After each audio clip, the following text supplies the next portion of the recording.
This week on Myths and Legends, it's the story of the scientifically proven elemental spirits that exist all around us and how they only want to marry you so they can get a soul.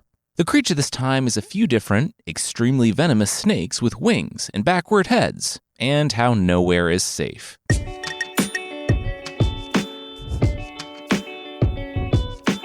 This is Myths and Legends, episode 373, The Elements.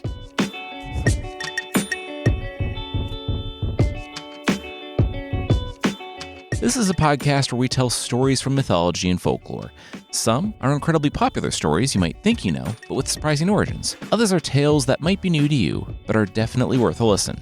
Today's story requires a little bit of background because, like I said last week, it's something of a spiritual prequel to The Little Mermaid by Hans Christian Andersen.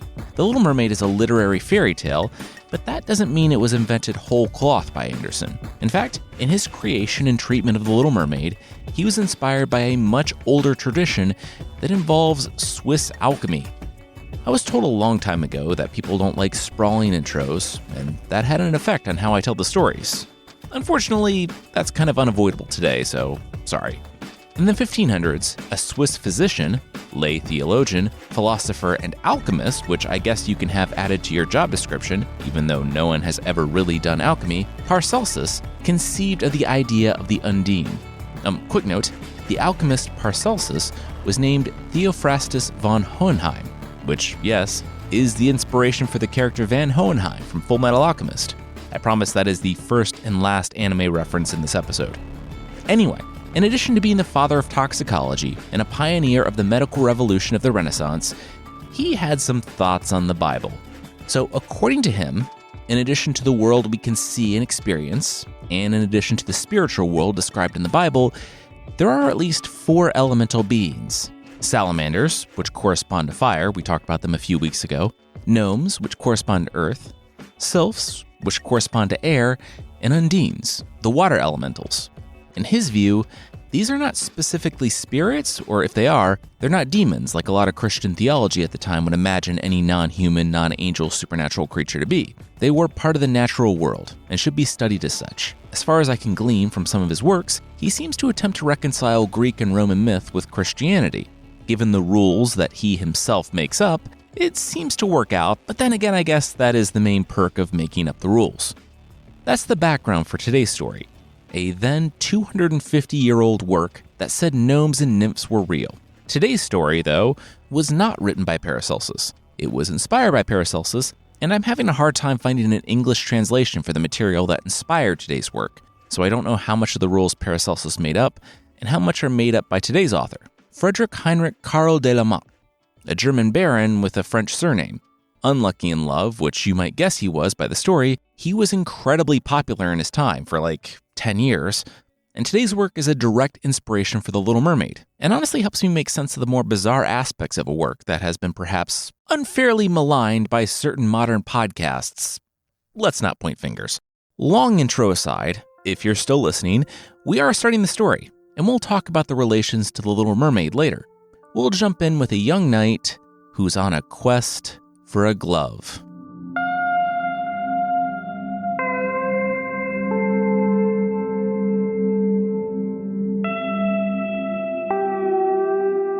The things we do for gloves. Love, well, both, actually. He had done well at the tournament, the one that drew knights and nobles thither to the city. But he didn't care about the nobles thither, he cared about the one hither. And yes, we have some fun new words this week. But the one the knight Huldbrand was interested in was the duke's daughter, Bertalda. She was looking down from the gallery, and he knew, because her eyes swept across him from time to time, that she was really watching him. So he fought even harder than he would have, and came in 8th place. Decent showing. In the evening, he found her at the great festival and asked her to dance. She must not have heard him because she walked away, so he asked her again. After a few more mishaps and miscommunications, she finally agreed to dance with him. It was like dancing with a wonderful, beautiful statue. It was amazing. When the song was about to end and she would move on, he knew he had to make his move. He asked for a token of Bertalda's love, her glove. She sighed, obviously a sign that he made her heart flutter, and then she groaned, she was probably thinking of something from earlier unrelated to him, and said that he should have her glove if he went into the haunted forest. Huldbrand said, "The haunted forest? But that was haunted. Did she want anything from the forest?" "Nope," Bertalda shook her head. "Just ride on through the forest and let her know what he saw. Unless he was a coward." He stood up straight. He was no such thing. He stomped off toward the inn to get packing. Now, going through the forest, he could see that it was actually haunted. In the full light of the day, he saw a hunched and spiky form shuffling through the shadows. When Sir Huldbrand rode close, putting his hand on his sword, the creature, about the size of a small man, contorted and scurried up a tree. Red eyes snapped to meet Huldbrand's gaze, and teeth took form. The monster, the demon, said that it was breaking twigs off the tall tree so that, at midnight, it might light a fire to roast the night. When Huldbrand told his story later, he would tell how his horse was so stricken with terror it bolted wildly. In truth, the horse was paralyzed with fear, and so Huldbrand had to rouse it with his whips and spurs, and then continue to do so over the next 5 minutes. Soon, they were heading toward an abyss, a deep black void at the heart of the forest, which was likely an analogy as well as an actual literal danger, but a man in white arose, seemingly from the ground itself, between the horse and the void. Wanting to stop now, Huldbrand found that he was once again master of his steed. Funny how that works, and they swerved. When they looked back to the old man, though, they only saw a brook flowing through the forest. Turning away from the brook, they found a strange little man, a goblin whose smile stretched as wide as his ears, and who scraped his feet on the ground and bowed 1,000 times in mockery to the night. This was extremely scary, once again for the horse and the horse only, and so the pair galloped away. But when Huldbrand slowed his horse, panting in exhaustion and relief, he turned and, stepping from the shadows of the haunted forest, the goblin grinned. "You must give me gold." The claws gripped the hat and held it out. "I turned your horse from the abyss." Huldbrand, once again, was not scared, definitely not. He did flip a golden coin into the goblin's outstretched hat, but had to let the goblin know the creature wasn't correct. A stream stopped his horse. The goblin looked up to him and just started screaming. Not wanting to argue and not being scared, Huldbrand put the spurs to his horse. But the goblin kept up, shrieking at him, running alongside his horse, holding up the gold and yelling that it was a false coin, a false coin. Huldbrand said he didn't know what the creature wanted. He only wanted the being to leave him alone, and the grass under the horse's hooves began to transform. It was no longer gnarled weeds and yellowed wisps, but thick, lush, and green. "You think I need your gold?" The goblin shook his head. Huldbrand said the creature held out his hat in his hand. He asked for gold, but he could see the goblin was pointing, so Huldbrand followed the creature's finger to just pure weirdness. It was like a goblin daycare. Little goblins were running back and forth, playing with balls and toys, standing on their heads. It was kind of heartwarming until it got pretty intense. They started throwing the balls at each other and then pelting each other with toys, and then taking gold dust from inside the cave, they started throwing it at each other and rubbing it in one another's eyes. "Pelt me, my goblins! Cover me in gold dust!" the main goblin cried out. Huldbrand got away while the children were pelting him in the eyes with gold dust to his shouts of approval. It was weird stuff. Disappearing and reappearing paths, eyes glancing at him from beyond the trees, and streams always changing course, the night wandered for hours until, his horse exhausted, he simply walked it down the only path before him, resigned to his fate. Then, as the darkness of the trees abated and the leaves grew more and more sparse, he found a lake in front of him. A simple tune floated on the air, and the knight saw a fisherman there, hunched over his catch. Since he, evidently, was the only being in the forest that was not a monster, he seemed safe. The knight trotted to him. The fisherman was hunched over his catch and turned to look at the knight with a smile.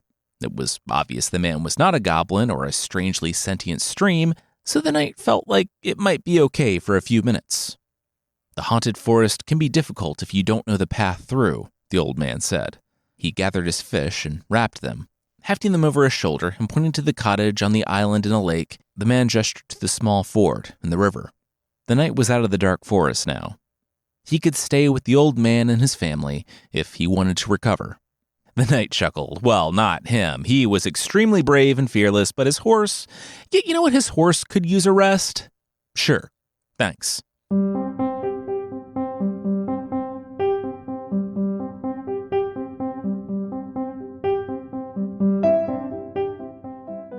We'll see what the knight finds by entering the house in the dark forest, but that will be right after this.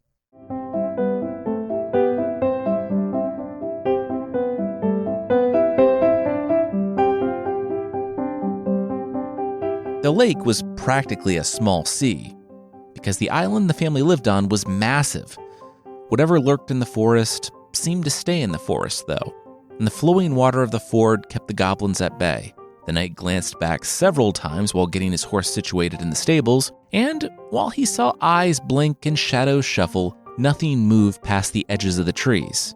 He breathed. Carrying a stool and setting it beside the fisherman's wife, the knight talked about how horrifying the forest was. They lived there, with the goblins and the old man, and the eyes glanced furtively at their fish and then to the windows. Sir Hildebrand stopped as the fisherman said it was not wise to talk about the forest at nightfall. Or any other time, really. Then, rain hit the window. Well, just one window, though, and a lot of it. That's weird. That's not usually how that works, Sir Hildebrand said, before sipping the bitter wine from the clay cup. That's because it's Undine, the fisherman groaned. Undine, stop it. Come to dinner. The door opened, and Sir Hildebrand was in love. Take My Breath Away by the band Berlin was playing in his ears, and he only saw the 18-year-old daughter of the elderly couple, Undine. She smiled, took a stool of her own, and scooted right up next to their guest, which he did not mind at all. She asked who this was. They explained that it was a knight that got lost in the forest, and she looked him up and down. He was a lot more attractive than the ones they usually found. He blushed. And a lot more alive. He said, oh, okay, that one was a little bit troubling. The fisherman begged the knight to forgive her rude talk. Even though their foster daughter was basically an adult, she liked to play tricks and mess with people. It was harmless. The mother muttered that he didn't have to spend all day with her, and then she barked for the young woman to get to work. I will do my work here, close to the beautiful night. She gulped down her food and took her spinning. That's almost a direct quote from the book, by the way. She was not subtle. While she worked, she asked the knight, would he tell her his tale? Hildebrand didn't see any problem with that, but before the words could escape his lips, the fisherman rushed over, waving his hands. This talk was better left for the morning. Slamming her work down, Undine stood, meeting her dad eye to eye. She said she wanted to hear the knight's story. I really don't mind telling the story, Hildebrand said. He was a knight, he was very brave, his horse not so much. But as Hildebrand sat there, sipping on the ale that the fisher couple had provided, he saw that whatever was happening here wasn't really about him. There was some friction in this house. Undine was pretty much an adult, and she felt that, as an adult, she had agency, and her desires were important. But her parents only saw her as the child they had raised, because she still acted like a child most of the time. What could only loosely and charitably be called a conversation ended with Undine rushing out into the night, alone. Should she do that? Hildebrand rose. Undine's parents were already in the process of putting on their coats. Obviously, no. All three of them immediately followed into the night. But Undine was already gone.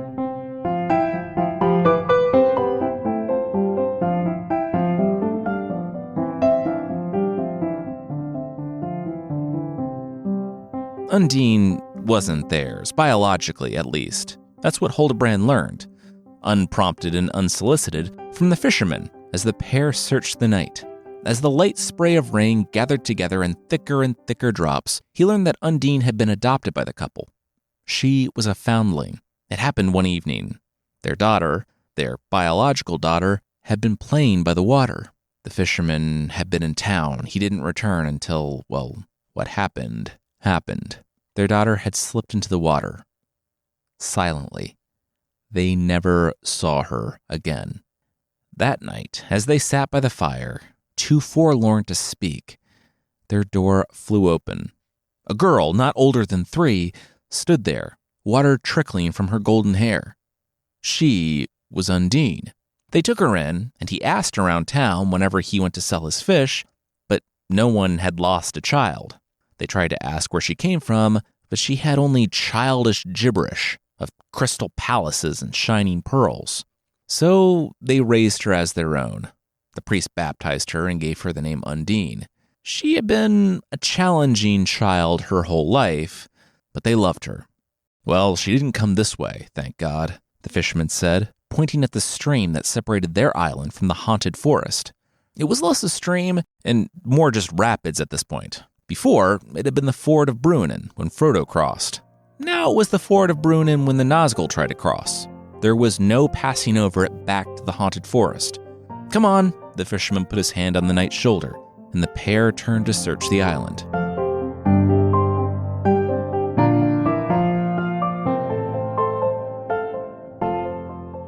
Huldbrand was the one who found her, far off on their island.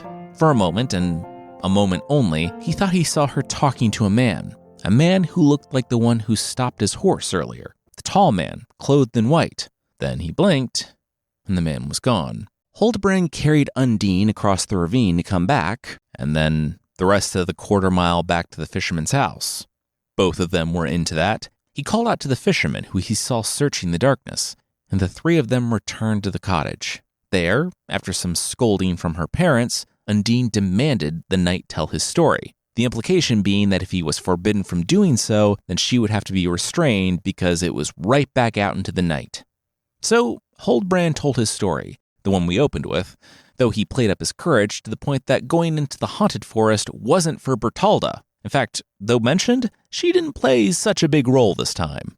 At the end of it, with the sun rising over the haunted forest, the family saw that the small brook that separated their island from the wood was still a torrent. There would be no going back to the city for Huldbrand today. Oh darn.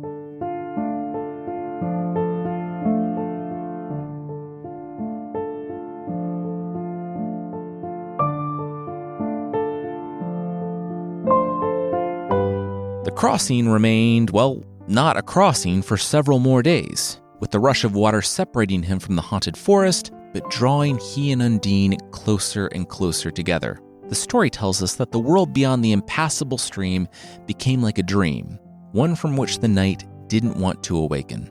They had a bit of a fake-out when, a few days later, someone pounded on the door saying, "Give me shelter. For the love of God, open your door. And I know this sounds like sacrilege, but I assure you I mean it quite literally because I am a priest," Huldbrand spat when the fisherman flung open the door that night. The small family plus Huldbrand welcomed the man inside. He had been out boating, and wow, did they know how crazy the water around their island was? He just got close, and it rammed him directly into the rocks. The current took him under, but it was like a silver man pulled him from the depths and deposited him on the gravel of the beach. It didn't matter to Huldbrand what happened to the old Holy Father. Well, that sounded bad. He was happy the man was safe and all that, but a priest? Here? That meant, "I wish to marry Undine," Sir Huldbrand blurted, and lightly screeched to the room in a burst of words. Mouth agape, the priest said, okay, but was it cool with Undine? Did she consent to this marriage?" Everyone looked to her and then broke out laughing. Hilarious, the priest, such a joker. He turned to Undine's parents, who said the knight was a courageous and brave man. In the original, which to me is just saying courageous twice. Yes, he could marry their daughter. Also, this was like a jackpot for their family, what with their daughter marrying into the nobility. 100% approve, easy answer, no takesies backsies. He could be a complete Bluebeard, and they would probably only ask for an unenforceable pledge not to murder her. I'm not going to murder her, that's horrible. The knight shook his head. The fisherman held up his hands. This was the 18th century. There are literally no safeguards. All right, let's get these two wed. The wedding was a simple one. The pair knelt in prayer, and the priest said a simple service. They were married. It didn't take long at all for Undine's antics to wear a bit thin. What Huldbrand saw as a delightful and precocious spirit when they were dating, well, it was a bit much when they were husband and wife. Hey, she's like hiding my stuff and pranking me and making mean jokes, the knight said to the fisher couple when they were sitting by the fire, reading at night. Yep, they nodded. And, are you gonna talk to her about that, or? Nope, they said, both of them licking a finger in unison and turning a page. And why not? The fisherman sighed and closed the book. Because it wasn't their responsibility to keep her in line anymore. That duty was her husband's. Really? Huldbrand was skeptical. Oh yeah, it's an extremely problematic view in this and most times that a woman needs to be looked after first by her family and then by her husband. She has no agency, the fisher couple said. Now, if he didn't mind, they were going to get back to pretending to read. Lady, you are fair to look on, Huldbrand declared to his wife later. She smiled. That was a nice, complete sentence with no additional clauses. But I pray you cease these foolish ways, lest your soul become less beautiful than your face. Undine reeled on her heels and buried her face in her hands. No, don't remind her. Remind her of what? Not to be a jerk? Undine said no, she did actually need to be reminded of that because she didn't have a soul. Oh, yeah, you do, Huldbrand laughed, dismissing her fear out of hand. She said she didn't, though. Huldbrand said, then how did she get married? Undine cocked her head. Yes, you can't love and be loved without a soul. If you didn't have one, you earned one when you married me, Huldbrand said. Of course, it might take some getting used to, but she did now, indeed, have a soul.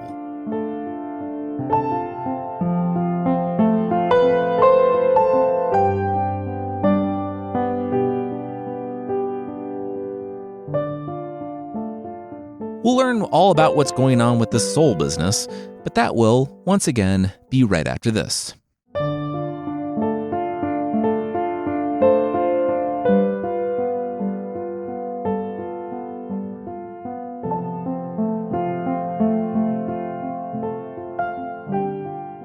Now, it might seem a little bit problematic that Undine, a young woman, did not have a soul, and the only thing that changed was her getting married for her to have a soul, and that she, quote, lost her willful ways on her wedding day, becoming the picture of domestic, matronly subservience.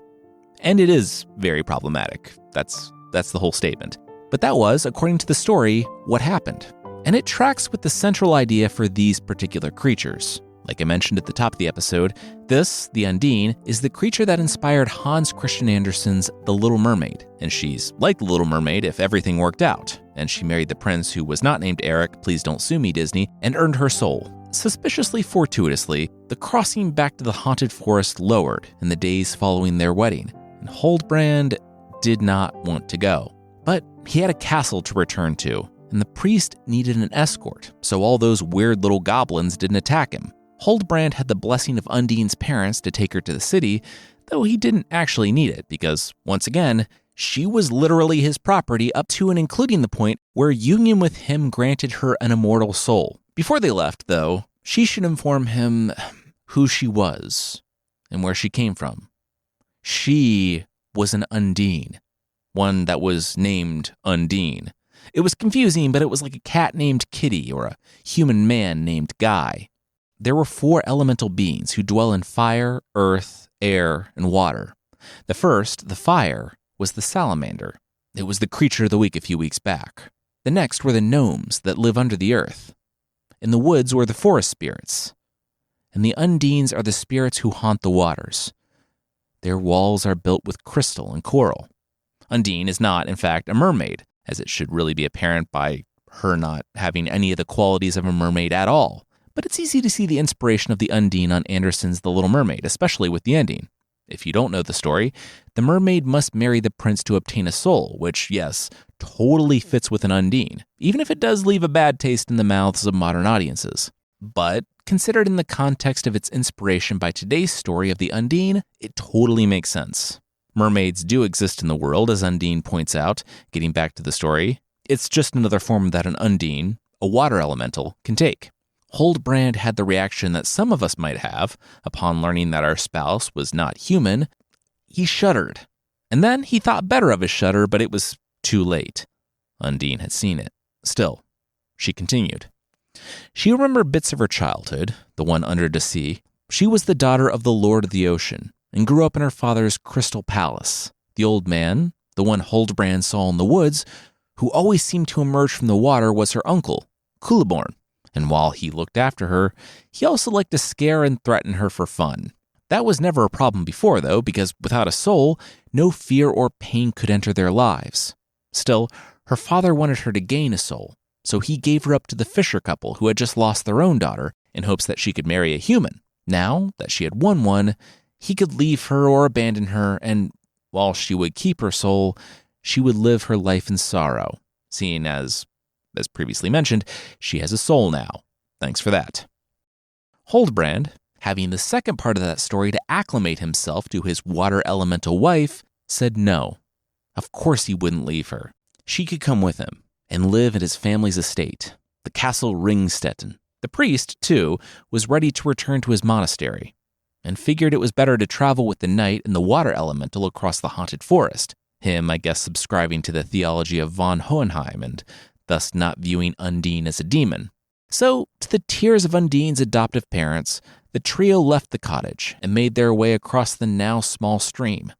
They entered the haunted woods, and it was not an hour before, in front of them, a robed figure blocked their path. Culeborn, Undine's uncle, he had words for his niece's new husband, who drew his sword in response to the man's presence. And, back in the city, a young noblewoman looked out the window. The daughter of one of the most powerful families in the region, she had the eyes of all the young knights, but recently she had sent one away.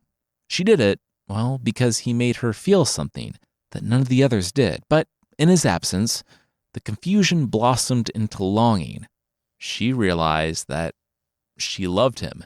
Now, she feared the haunted forest had claimed him, as it had so many others. If Huldbrand the Knight ever returned, Bertalda was committed.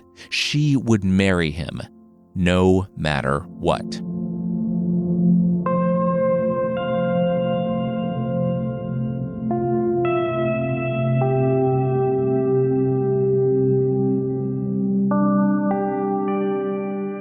That's where we'll leave it this week. Now that everything's set up, we'll finish it next time, because the story is way too long for one episode. If you'd like to support the show, there's still a membership thing on the site. For less than the price of toe croc charms that look like a big toe, you can get extra episodes and ad-free versions of the show that don't look like you're trying to jam toes through your Crocs. Really, it's very off-putting. I linked it in the show notes. Check out mythpodcast.com/membership, though, for more info on the membership.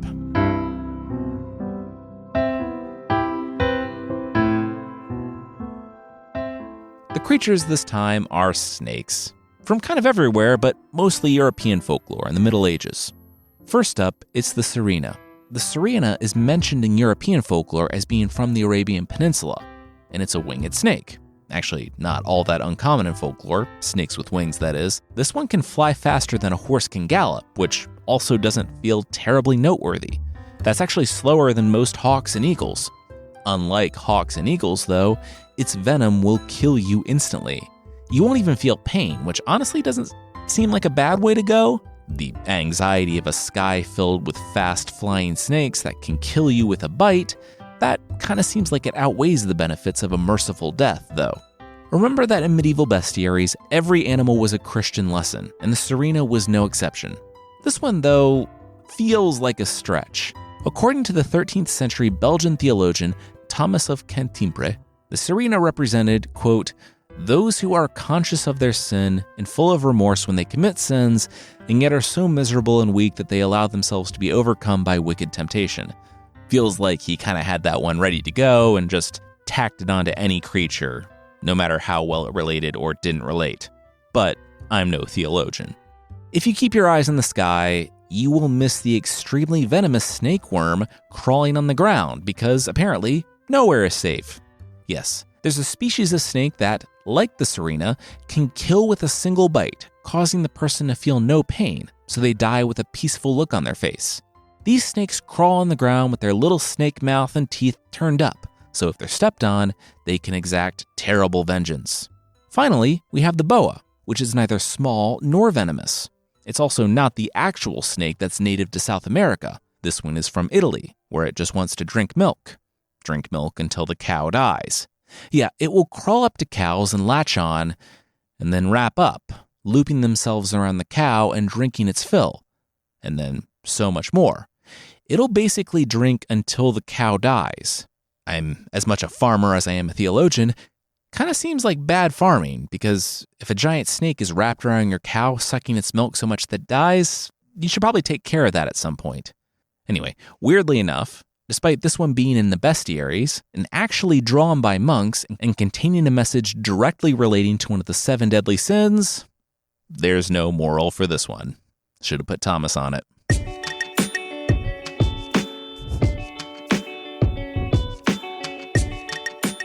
That's it for this time. Myths and Legends is by Jason and Carissa Weiser. Our theme song is by Broke for Free, and the Creature of the Week music is by Steve Combs.